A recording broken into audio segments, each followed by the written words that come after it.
ভারতের অবস্থা, বিশেষত আসামের অবস্থা হোক কিংবা ভারতের অবস্থা হোক, ইহা অত্যন্ত ভয়াবহ।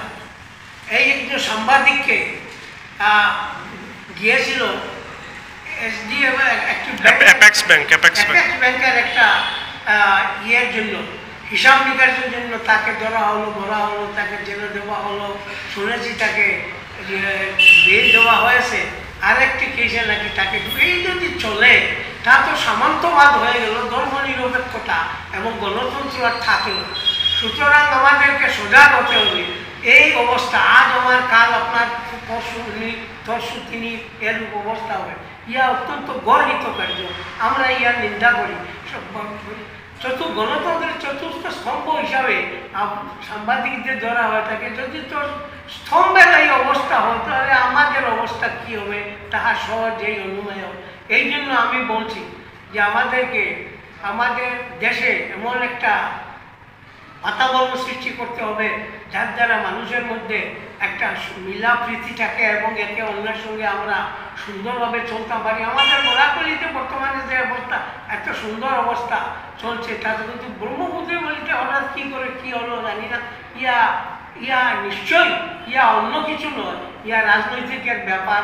সুতরাং এই সাংবাদিককে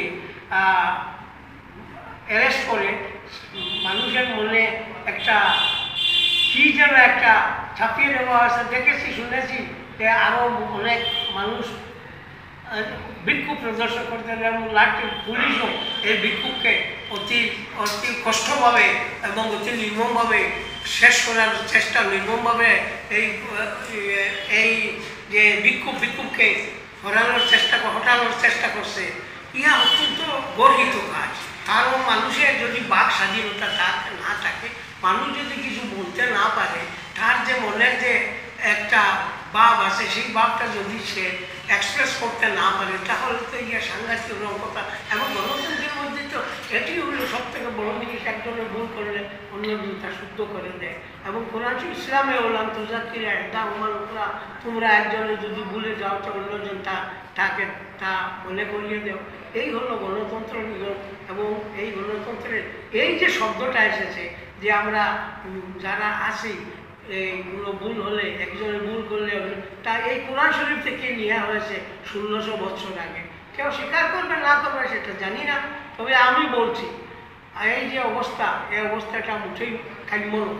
আমি অনুরোধ করব সবাইকে যে শান্তি শৃঙ্খলা বজায় রাখার জন্য, এবং যদি সাংবাদিকরা তাদের কথা বলে যদি তারা তাদের পিঠ বাঁচাতে না পারে, তাহলে তো দেশে আর কিছু থাকবে না।